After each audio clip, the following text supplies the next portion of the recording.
नॉर्मलता पढ़ लिए थे, ठीक ना।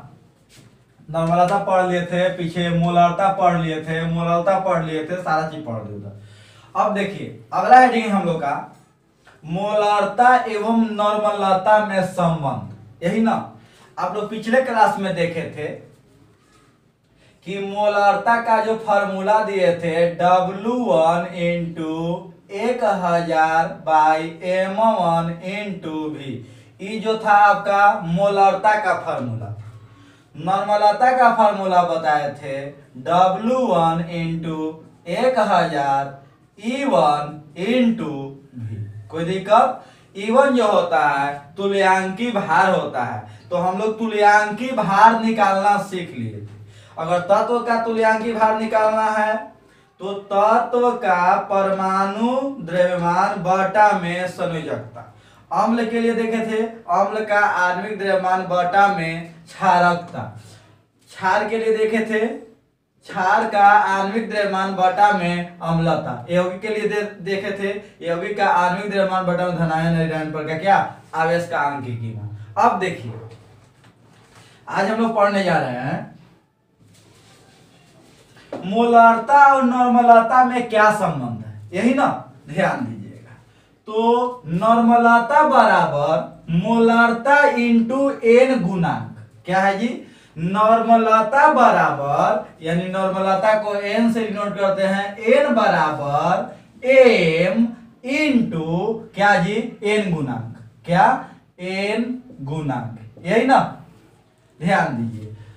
अब तो आपको मोलरता दिया रहेगा, ठीक है, नॉर्मलता पूछेगा तो आपको क्या चाहिए, एन गुणांक। आप नॉर्मलता के बारे में जान गए हैं, मोलरता के बारे में जान गए हैं, किसके बारे में नहीं जानते हैं, एन गुणांक के बारे में। एन गुणांक कैसे निकालेंगे, देखिए एन गुणांक के लिए, एन गुणांक के लिए अगर तत्व रहेगा तो संयोजकता देखेंगे, क्या देखेंगे, संयोजकता देखेंगे।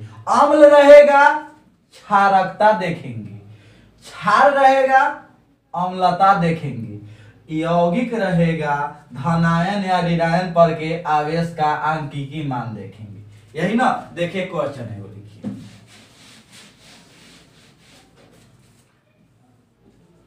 क्वेश्चन नंबर पहला लिखिएगा 0.3 H3PO2 बिलियन का नॉर्मलता ज्ञात कीजिए, नॉर्मलता ज्ञात करें, यही ना। चलिए सॉल्यूशन, क्या जानते हैं आप लोग, नॉर्मलता बराबर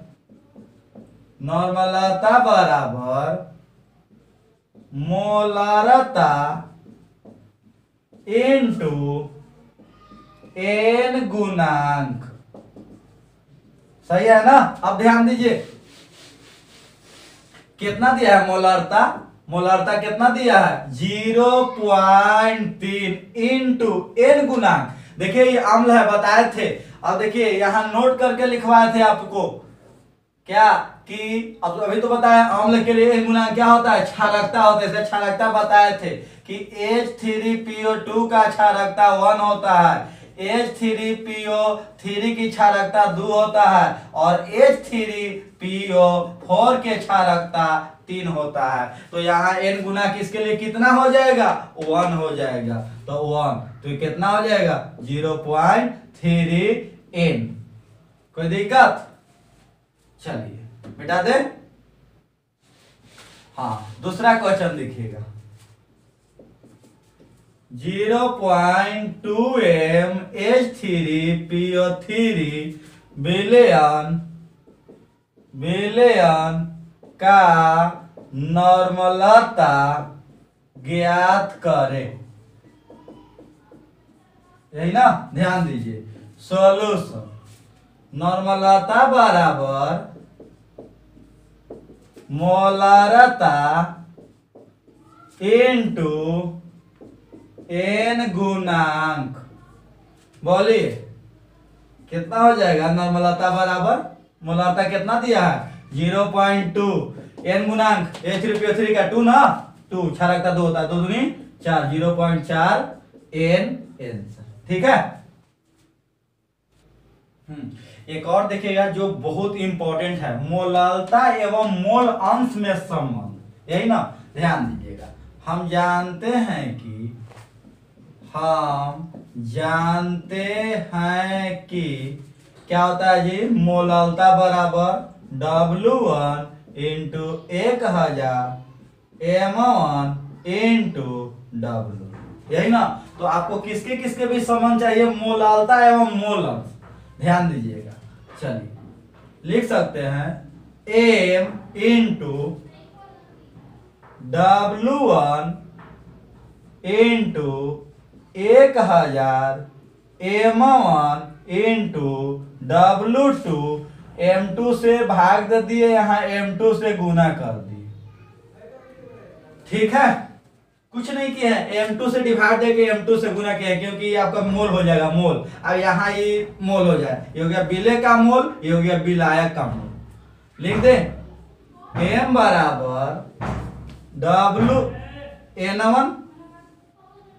N1 इंटू 1000, ये हो गया N2 इंटू M2। क्लियर है? अब आइए N1 प्लस N2 से डिवाइड मार दीजिए, अंश और हर में N1 प्लस N2 से भाग देने पर, बोलिए क्या हो जाएगा, M equal to N1 by 1000 N1 plus N2 by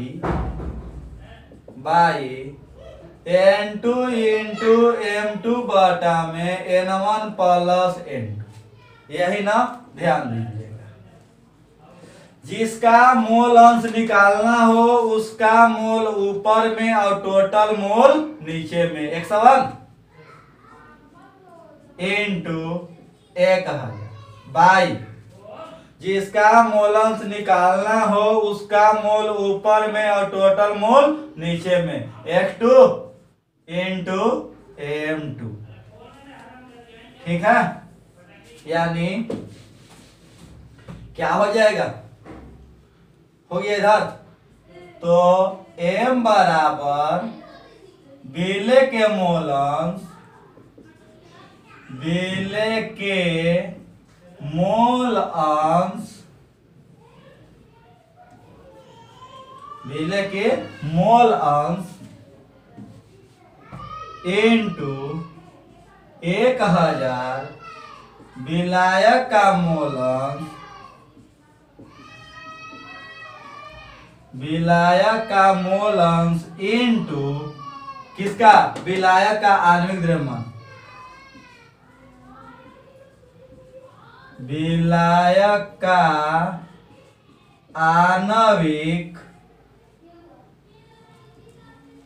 द्रव्यमान, ठीक है ना। सबसे इंपॉर्टेंट है, ध्यान दीजिएगा। क्या मिला, मोलारता बराबर, क्या मिला, मोलारता बराबर विलेय के मोल अंश इंटू 1000 बाई विलायक के मोल अंश इंटू विलायक का आणविक द्रव्यमान, ठीक है। देखिए अगला हेडिंग है हम लोग का ग्राम प्रति लीटर या शक्ति, जिसको डिनोट करते हैं GL इनवर्स से। देखिए ये कुछ नहीं है, हम लोग पढ़ चुके इसके बारे में। देखिए मोलारता पढ़े थे, क्या पढ़े थे मोलारता, कि 1 लीटर विलेय में उपस्थित विलेय के मोल की संख्या को क्या कहते हैं, मोलारता कहते हैं। ये कहता है कि 1 लीटर विलेय में क्या कहता है, ध्यान दीजिएगा, 1 लीटर विलेय में उपस्थित विलेय के द्रव्यमान, विलेय के द्रव्यमान को GL इनवर्स, ग्राम प्रति लीटर या शक्ति कहते हैं, ठीक है, याद हो गया। क्या पढ़े थे मोलारता में? मोलारता ध्यान दीजिए, 1 लीटर बिलियन में उपस्थित विलेय के मोल को मोलारता कहते हैं। ये क्या है? GL inverse. ये कहता है 1 लीटर बिलियन में उपस्थित विलेय के द्रव्यमान को क्या कहते हैं?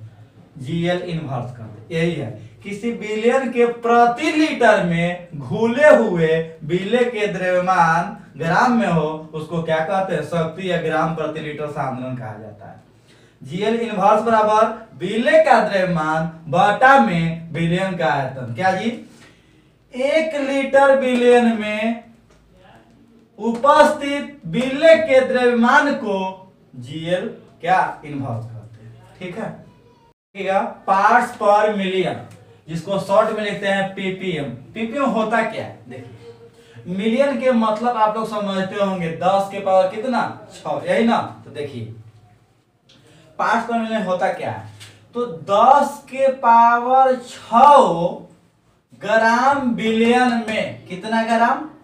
10 के पावर 6 ग्राम बिलियन में किसी विलेय के घुली हुई ग्राम में मात्रा को पीपीएम कहते हैं। कह रहा है कि 10 के पावर 6 ग्राम बिलियन में विलेय का जितना मात्रा ग्राम में घुला हुआ होगा उसी को हम लोग क्या कहते हैं? पीपीएम कहते हैं। क्या कहता है जी?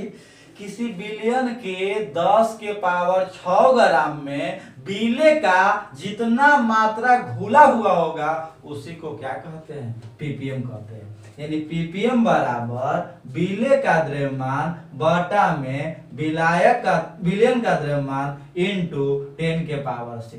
इसी तरह से मिलियन के जगह पर एक टर्म और होता है जिसको बोलते हैं बिलियन बोलते हैं।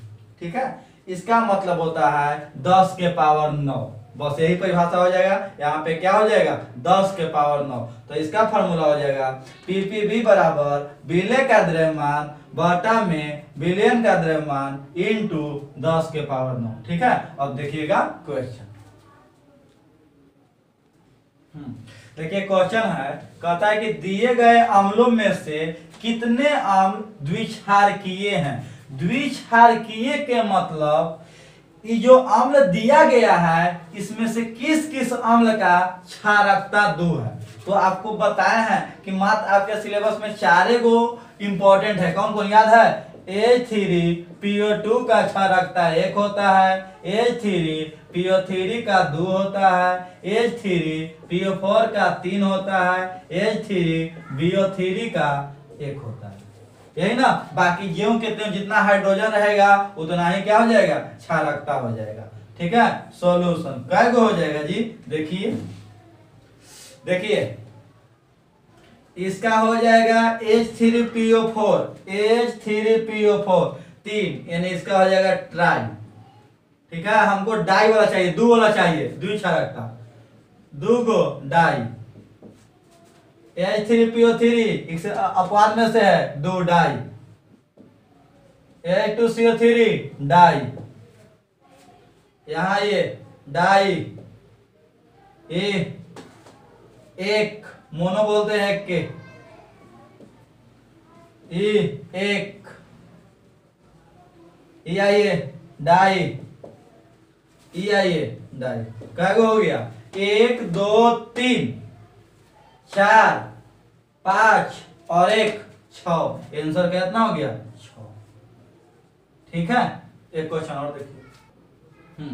देखिए क्वेश्चन है, कहता है कि H2SO4 के जलीय विलयन में जल का मोल अंश क्या 0.85 है, तब मोलालता ज्ञात करें। यही ना? H2SO4 के जलीय विलयन में H2SO4 के जलीय विलयन में जल का मोल अंश इतना है तो मोलालता ज्ञात करें। देखिए ध्यान दीजिए, दिया है क्या दिया है? जल का मोल अंश दिया है, जल का मोल अंश यानी H2 बराबर 0.85। ठीक है, H2SO4 का मोल अंश आप जानते हैं कि मोल अंश का योग 1 के बराबर होता है, तो 1 माइनस 0.85 कितना हो जाएगा 0.15। 5 5 10 की 0 में 8 1 9 1 10, सही है ना।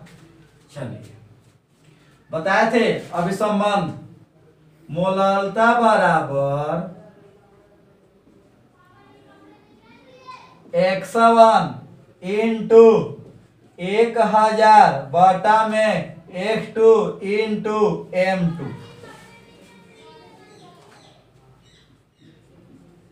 x1 कितना है 0.15 इंटू 1000 बटा में x2 बोलिए 0.85 m2 यानी जल का आणविक द्रव्यमान 18